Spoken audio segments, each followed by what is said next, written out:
Fala pessoal, beleza? Professor Tiagão aqui na área. Tô com uma super novidade para vocês, tá? Agora eu faço parte da equipe Grupo Upskill, certo? Onde a gente vai ter uma super plataforma de estudos para você, onde você vai encontrar vários tipos de curso, principalmente curso do PISM 1, 2 e 3, certo? Então você vai ter agora uma noção do que você vai ter totalmente direcionado para os seus estudos. Então acompanha aí comigo, fica nesse vídeo que você vai gostar. Trouxe para vocês aqui hoje uma questão do PISM 1, certo? Onde a gente vai fazer uma super revisão que vai te ajudar nos seus estudos. Fechou? Então vamos lá? Eu quero que vocês agora acompanhem comigo o seguinte.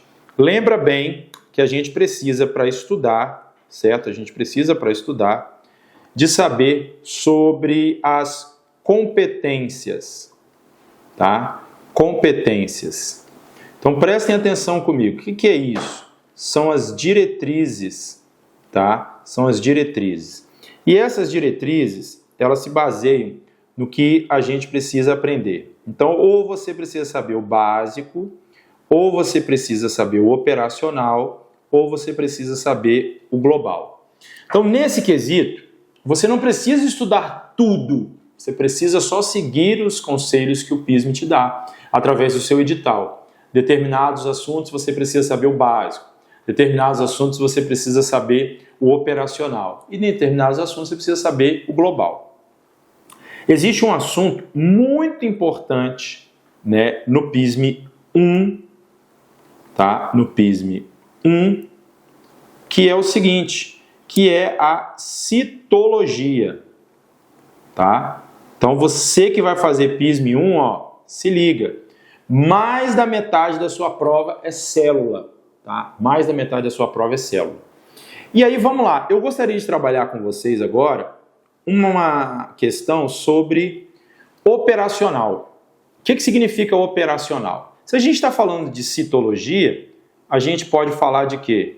Célula procarionte versus o quê? Célula eucarionte.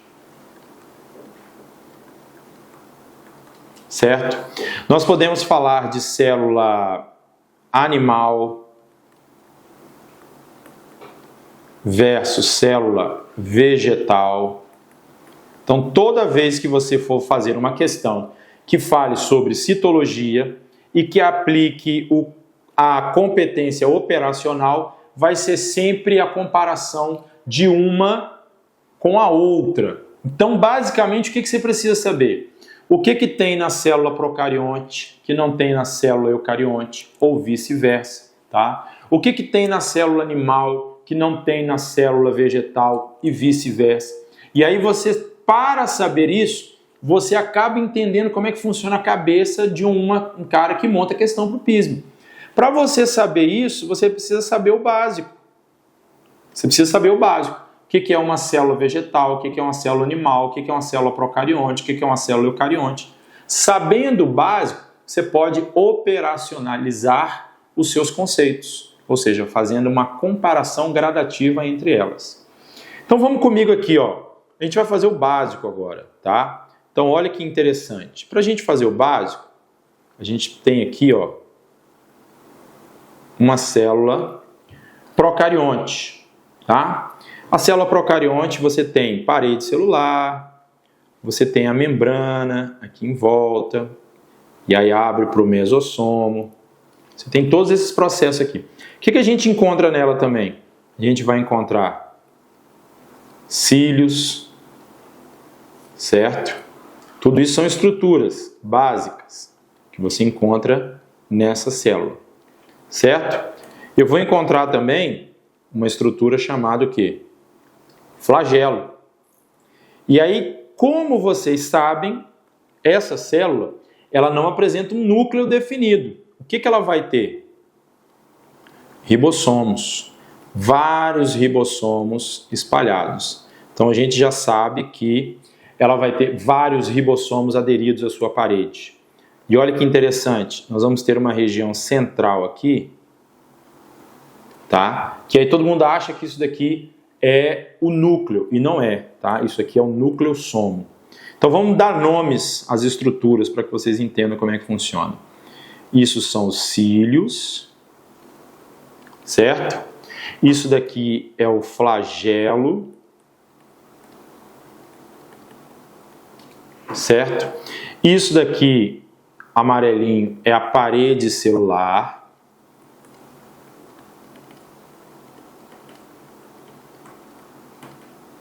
Certo? Essa estrutura aqui, que não é uma estrutura palpável, você não consegue pegar na mão, mas você observa que ela existe, isso aqui é o que a gente chama de mesossomo. Tá? E isso aqui é uma coisa que a gente precisa chamar a atenção. Essa estrutura, ela é observada em alguns microscópios por causa da aplicação de corantes. Mas estudos recentes vêm dizendo o seguinte, que cientistas que não colocaram esse corante não encontraram essa estrutura. Aí há um embate científico aí. Essa estrutura existe por causa do corante ou essa estrutura não existe, já que eu não usei o corante? Então, toda vez que você for fazer uma questão e aparecer mesossomo, é porque o autor do texto de biografia dessa questão considera a sua existência. Caso contrário, vai ser uma especialização da membrana. Então, se aparecer especialização da membrana, mesossomo não pode ser citado por você, porque não existe, ok? Outra coisa, isso daqui, ó, nós vamos ter que colocar aqui para vocês, deixa eu até pegar uma outra cor aqui, nós vamos ter trechos, fragmentos, tá, de DNA por essa célula. Então, deixa eu colocar aqui, ó, tá? Então, isso aqui é o que a gente chama de plasmídio, tá? Que são trechos de DNA. Por isso que a gente fala que na célula procarionte, a gente tem aí material genético disperso no citoplasma. Por quê? Porque isso daqui é o que a gente chama de DNA extracromossômico, tá? DNA extracromossômico. Por quê? Que fica fora do cromossomo. Então você tem que colocar aqui, ó, esse aqui é o nucleossomo. Eu não apertei o botãozinho, então peraí, ó. Sai, isso. Tá aqui, ó. Tá? Isso aqui é o nucleossomo. Isso aqui nada mais é do que RNA mensageiro, RNA ribossômico, para poder produzir o material genético. E aí lembrando que essas células, tá, elas vão apresentar em determinado momento o material genético na forma circular. Isso aqui é outra coisa importante, tá? Material genético na forma circular. Material genético na forma circular. Então, isso daqui já é uma coisa que você tem que observar. O que eu preciso de vocês agora? Baseado nisso que eu escrevi aqui para vocês, o que você tem que fazer para aplicar aqui, ó, o conceito operacional que vocês estão vendo? Comparar uma com a outra. Então, qual que é o nosso foco aqui, ó? Comparar uma célula procarionte com a eucarionte. Então, vem comigo. Olha que interessante. Primeiro ponto. Lembra que eu falei para vocês aqui, ó, material genético circular. Como é que é o material genético numa célula eucarionte? Linear. E aí você já tem o seguinte, o linear, ele precisa de uma proteína chamada o quê? Histona. Ó, ele precisa da histona. Para quê? Para se compactar. Ele precisa dessa proteína para compactar. O DNA circular já está compactado, então ele não precisa. Então como é que eu aplico a competência operacional? DNA de célula eucarionte tem a histona para se compactar, DNA de célula procarionte não tem a proteína histona porque já é compactado. Então, tá vendo? Eu te passei o conceito básico para que você possa aplicar o conceito operacional, comparar uma com a outra. Vou te dar um outro exemplo. Ó, cílios e flagelos. Numa célula eucarionte, você tem os centríolos. Tá? Você tem os centríolos, que são organelas responsáveis por fazer o quê? Produzir os cílios, produzir os flagelos e produzir as fibras do fuso mitótico. E olha que interessante. São 3 coisas que os centríolos produz: cílios, flagelos e fibras do fuso mitótico. Então pensa comigo, se a célula eucarionte tem uma organela específica e nessa célula procarionte aqui eu só vou ter ribossomos, como é que a gente tem essas estruturas? Simples, gente. Ribossomo é síntese proteica, então eu vou ter uma proteína chamada o quê? Flagelina. Então, ó, de novo, você consegue aplicar o conceito operacional. Na célula procarionte eu tenho uma proteína que produz cílios e flagelos. Na célula eucarionte eu tenho uma organela específica que faz isso. E aí você deve estar olhando para isso aqui agora e perguntando: ué, professor, mas cadê a fibra do fuso mitótico? Então, para que serve a fibra do fuso mitótico? Para encurtamento das cromátides irmãs, para poder acontecer o processo da mitose. E aí você volta para cá. O que é mitose? É cariogamia, divisão do núcleo. Como célula procarionte não tem núcleo, ela não faz mitose. Então, por isso que eu não tenho fibras do fuso mitótico. Então, gente, é só você pegar o básico e comparar com as demais estruturas. Outra coisa importante, célula procarionte tem parede celular, célula eucarionte não tem parede celular, célula vegetal tem cloroplasto, célula animal não tem. Então eu queria te chamar a sua atenção agora para um próximo slide, que aí eu vou falar para você sobre o que agora? Sobre isso aqui, ó. Outro comparativo para você ter noção. A célula vegetal é uma célula que a gente tem algumas coisas que a célula animal não tem, tá? Olha que interessante aqui, ó. Uma célula vegetal, ela é quadradinha assim, ó. Por que ela é quadradinha? Porque ela tem parede celular. E aí você tem aqui a membrana. A membrana fica aqui, ó.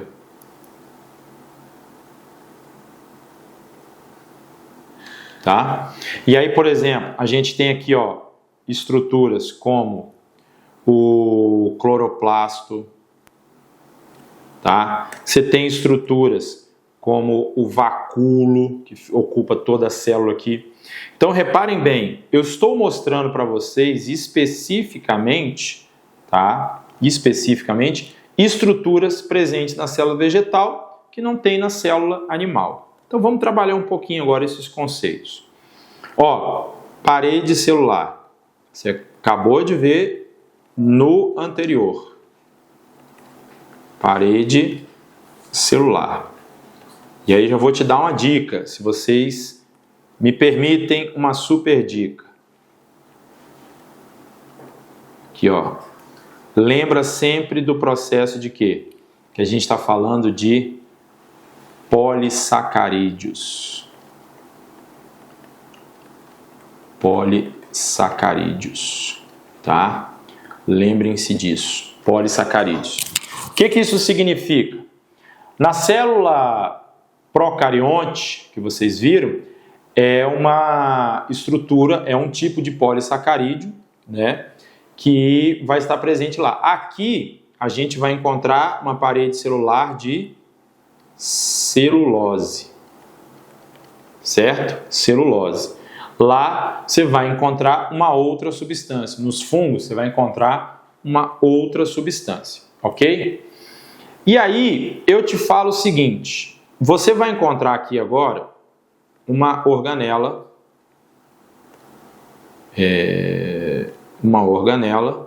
certo? Que é o cloroplasto. Só que o nome dela mesmo é plastídio. E isso que fica como dica para vocês. O que é o plastídio?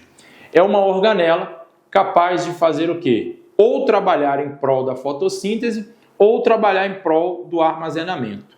Então o plastídio, eu vou dividir para vocês em dois subgrupos. Então você tem aqui, primeiro, o colorido, tá? Que aí você vai chamar de quê? Cromoplasto.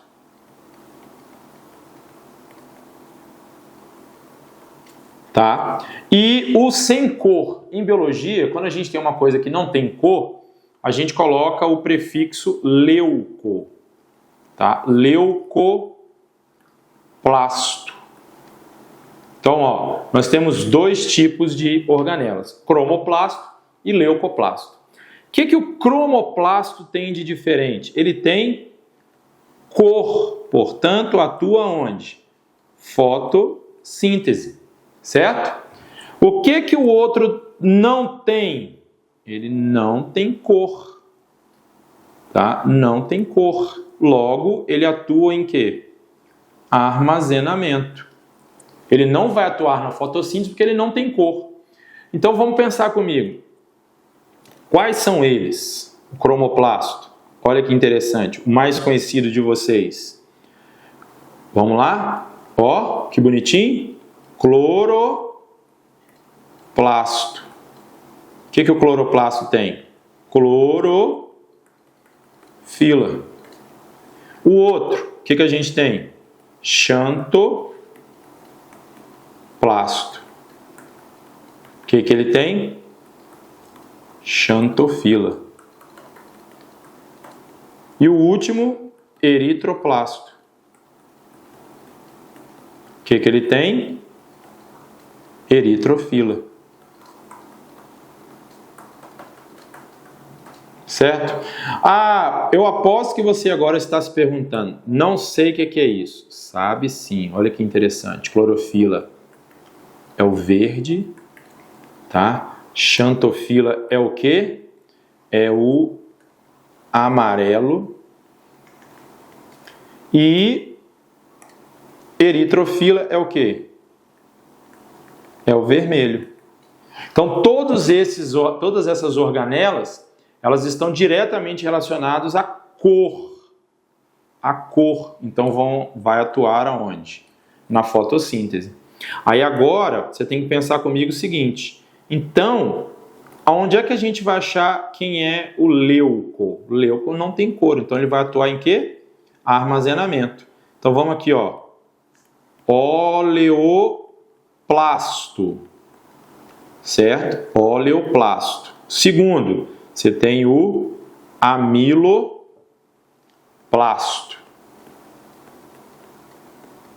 E por último, você tem o proteoplasto. Certo? Então são essas três organelas que atuam em quê? Armazenamento. E aí, se a gente tivesse ao vivo agora, a plateia iria responder com a gente. Oleoplasto, você tem o quê? Lipídios. Certo? Amiloplasto, você tem amido. E proteoplasto, você tem proteínas. Certo? E aí, o que a gente tem? Você tem o plastídeo. Então, tome bastante cuidado. Não existe apenas cloroplasto. Existe o plastídio, tá? E aí você tem vários tipos. Então a gente tem parede celular, você tem o vacúolo aqui, ó, que é uma estrutura que vai servir para armazenar água. Você tem essas organelas que atuam na fotossíntese. Então o que eu preciso de vocês é sempre isso, saber o básico para poder fazer o processo de comparação entre uma e a outra. Beleza? Tranquilo? Bom, baseado nisso que eu passei para vocês, a gente agora vai ver como que esse assunto pode ser cobrado numa questão de PISM 1 para vocês. Fechou? Eu separei para vocês aqui uma questão mais recente que fala para a gente algumas coisas muito interessantes. Vem comigo aqui, ó. Ao longo da evolução celular, então você já sabe que a gente vai falar de citologia, certo? E aqui, ó, ele te dá o gancho para você saber qual é a competência que você vai ter que trabalhar. Então, olha que interessante aqui, ó. Olha o gancho que ele te dá. Células animais e células vegetais. Olha o conceito aqui, ó, operacional. Comparação entre uma e outra, tá? Então, continuando aqui, ó. A gente tem, elas sofreram pressão de seleção distinta. O que isso significa? Que todo e qualquer organismo ou estrutura que sofre pressão seletiva distinta, ela tende a ter diferenças umas das outras, tá? As pressões seletivas, aquilo que eu apresento que o outro não apresenta é sinal de que eu tive uma pressão seletiva diferente da dele, tá? E apresento nos dias atuais algumas diferenças em sua composição, tá? E aí vamos lá, para que eu resolva e tire nota 10, são questões exclusivas de célula vegetal. Então, nas minhas alternativas, eu tenho que encontrar agora coisas exclusivas, estruturas exclusivas, que só a célula vegetal apresenta. Então, vamos para a letra A. Cloroplasto, célula vegetal tem. Parede celular de celulose, célula vegetal tem. Então, teoricamente, a gente já tem aqui o nosso gabarito. Mas vamos para as outras para ver se a gente não acha alguma coisa interessante. Ó, membrana plasmática é um dos 3 componentes básicos de toda célula. Então, toda célula tem membrana plasmática. Então, isso não é exclusivo de uma célula vegetal. Então, a gente já risca aqui, tá? Mitocôndria é uma organela presente em células animais, tá? E também em células vegetais. Tome bastante cuidado com isso. Por quê? Mitocôndria está relacionada à respiração celular. E aí, às vezes, você pode se confundir e pensar, não, mas a energia na célula vegetal vem do cloroplasto, fotossíntese. Então, não precisa ter mitocôndria. Precisa sim, tá, gente? Porque a fotossíntese é responsável por pegar a energia luminosa, né, e transformá-la em glicose, certo? Você tem a transformação do inorgânico, CO2 mais água, em glicose. Então, o cloroplasto te dá a glicose, a mitocôndria quebra essa glicose para transformar em ATP para te dar energia. Então, mitocôndria é uma organela que a gente vai encontrar em célula animal e vegetal. Então, ela não é exclusiva, certo? E aí você tem também o retículo endoplasmático rugoso. Então, a gente risca isso daqui. Ó, parede celular. E aí lembra que eu falei para você o seguinte, lá naquelas ilustrações que eu passei para vocês. Lembra dos polissacarídeos? Olha o que ele colocou aqui, ó, celulose. Então ele especificou qual que é o polissacarídeo presente que forma a parede celular. Na letra D, ele não especificou. Então, parede celular pode ser a de quitina dos fungos ou pode ser a de peptidoglicano das bactérias. Então, como não especificou, você pode ter isso aqui como uma pegadinha para você, tá? Então, nós temos aqui a mitocôndria que eu já acabei de explicar ali em cima, portanto, não pode ser essa. E aí, de novo, a gente tem aqui, ó, retículo endoplasmático rugoso e retículo endoplasmático liso. Ambos são organelas que você vai encontrar na célula animal e na célula vegetal. Então, não é exclusiva de célula vegetal. Então, a gente risca aqui também e a gente não tem mais nenhuma alternativa. Só fica, então, portanto, a letra A, certo? Letra A aqui, que é o nosso gabarito. Então, vocês entenderam como é que funciona? Você tem que saber o básico das estruturas de cada uma para que você possa responder as questões. Tá? Eu separei para vocês agora uma parte muito importante para o PISM-1, tá? Que é transporte através da membrana plasmática. Então eu vou trazer para vocês agora alguns conceitos muito importantes sobre esse assunto, certo? Bom, então nós vamos trabalhar agora sobre transporte de membrana.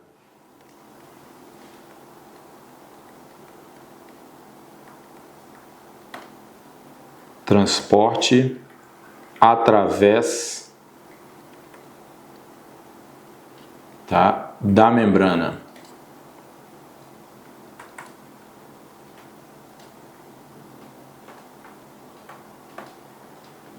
E aí você precisa entender que a gente, toda vez que for falar de transporte, nós vamos transportar duas coisas. Ou é soluto, ou é o quê? Solvente. E isso é muito importante para você. Ou é soluto, ou é solvente, certo? Outro ponto primordial que a gente tem que trabalhar aqui é a questão do gasto de energia. Tá? Então, ou seja, o que isso significa? Se a gente vai ter ou não gasto de energia, certo? Como é que funciona, professor, esse gasto de energia? Simples. Ou você vai gastar energia na forma de ATP, ou você não vai gastar energia na forma de ATP. E aí eu preciso de você agora o seguinte, olha que interessante. Nós vamos então dividir em transporte passivo, tá? O que é o transporte passivo? Transporte passivo é aquele que não gasta energia para acontecer. Aquele que não gasta energia. Então vamos botar aqui, ó. Não gasta ATP, não gasta energia, certo? Agora você tem que perguntar para mim assim, mas por que ele não gasta energia? Porque, ó, ele segue o gradiente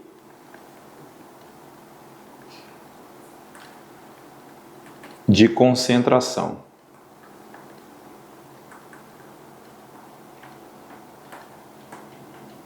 Tá? Ele segue o gradiente de concentração. Então, eu preciso explicar para vocês, então, primeiro, o que é esse gradiente de concentração. O gradiente de concentração é uma forma que a célula encontrou de equilibrar as suas funcionalidades. Então, é como se fosse um roteiro que a célula criou para que as coisas acontecessem de forma naturalmente. Eu até gosto de fazer uma analogia com os alunos, que é como se ela tivesse criado um norte a ser seguido, uma linha a ser seguida. Então é como se fosse um comando geral da célula. Como é que funciona isso? Através de um processo de difundir-se por toda a célula. Por isso que a gente chama de difusão, tá? Então funciona como?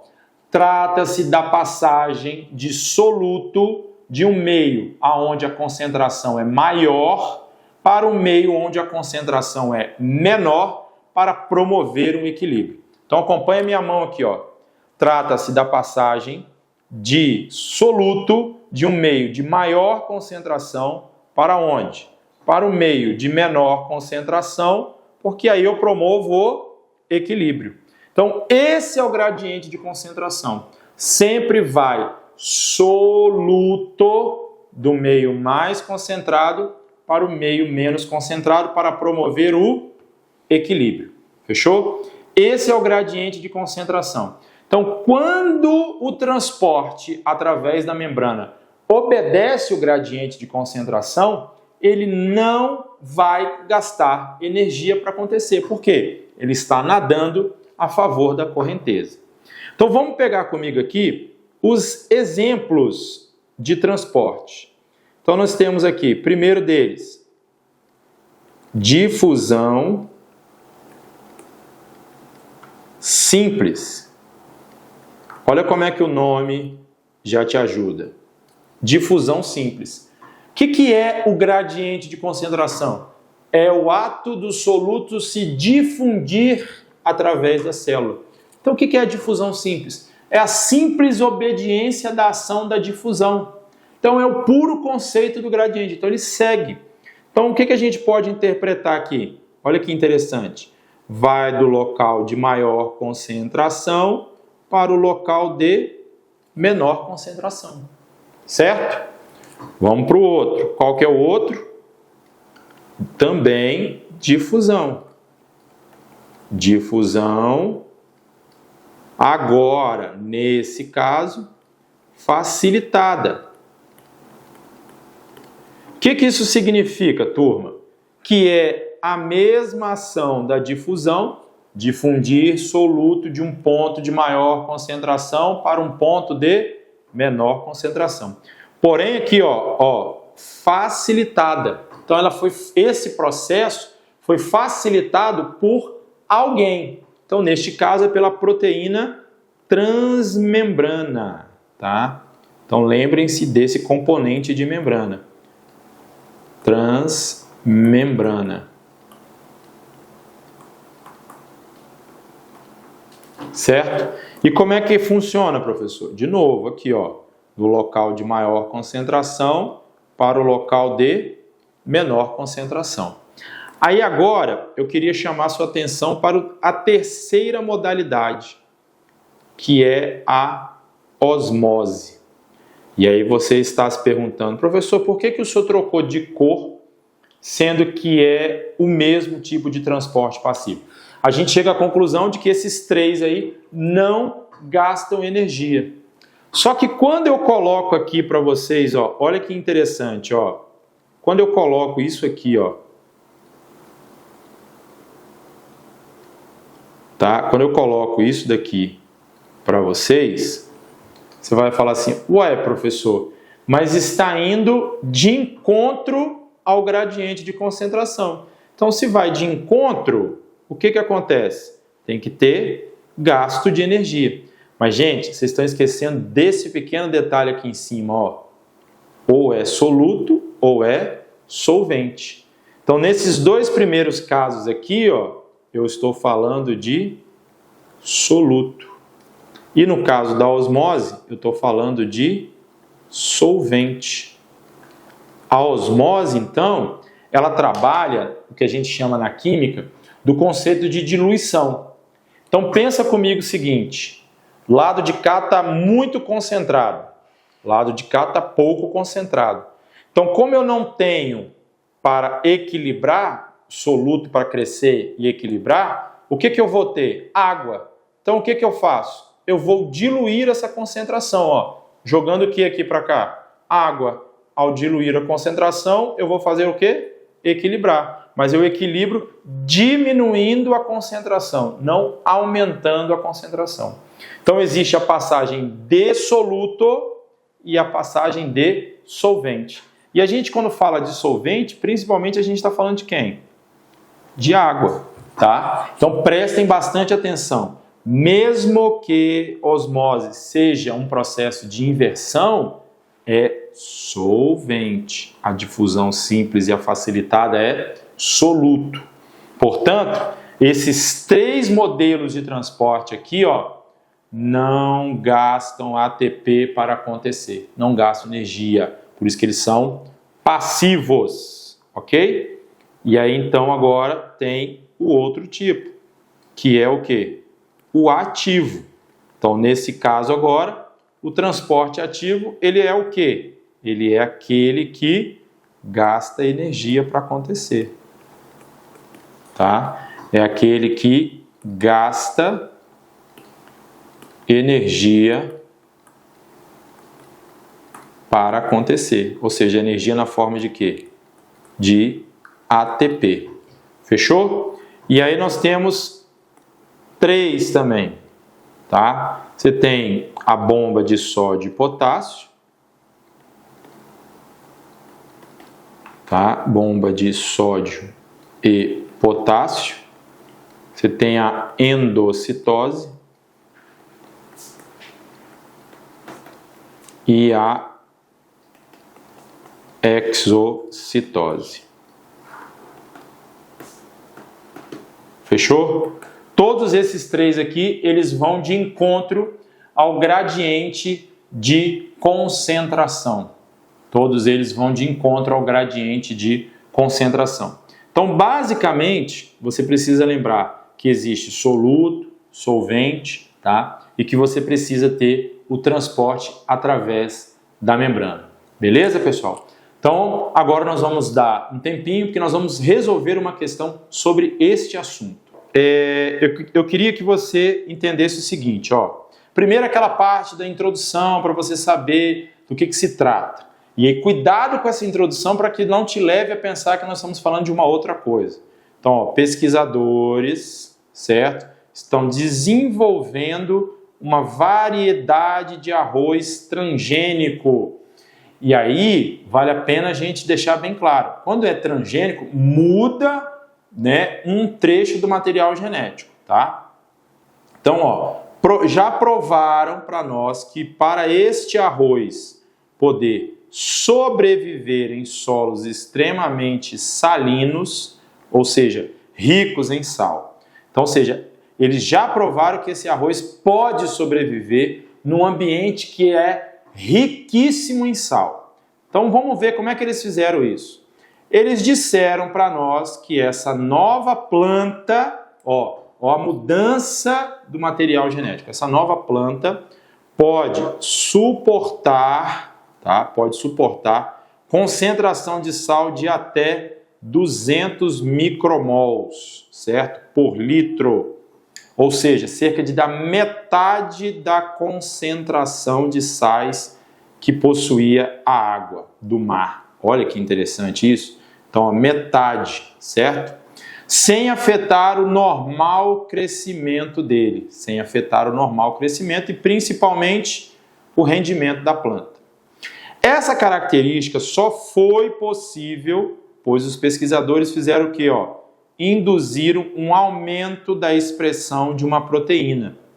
Essa proteína presente na membrana plasmática, ou seja, um canal iônico, responsável pelo bombeamento de íons de sódio presente nos sais. E aí, olha que interessante. Essa nova descoberta indica que a tal manipulação desses canais iônicos na membrana pode ser uma forma de combater o estresse salino nas plantas.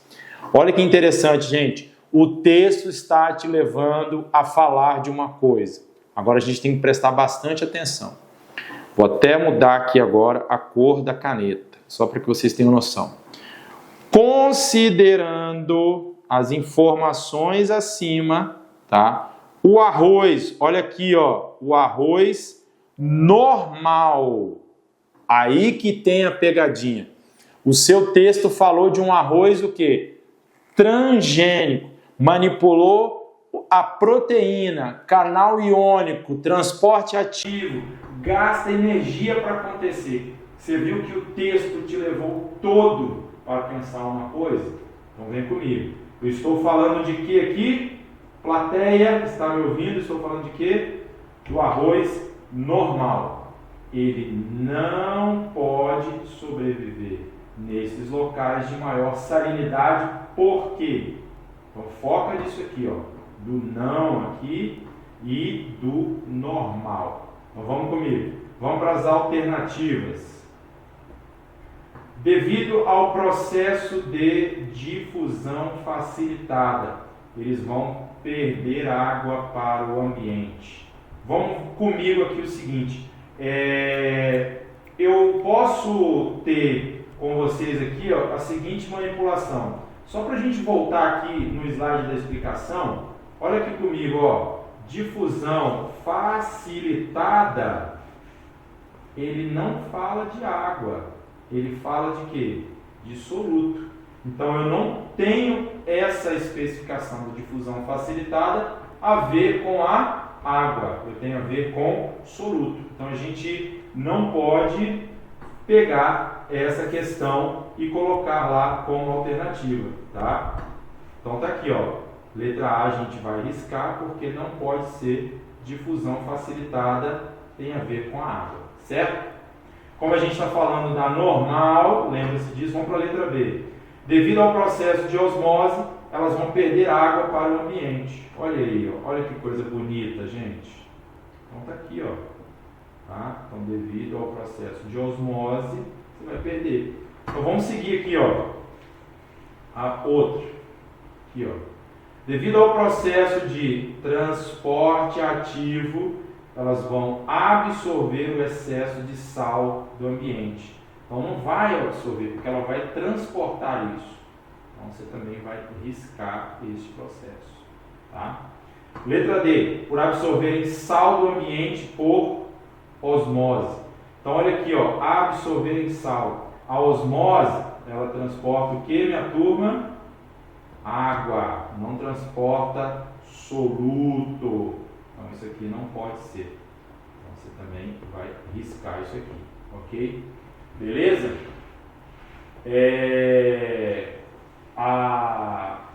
Aí agora a gente tem o seguinte, a gente vai ter a letra E.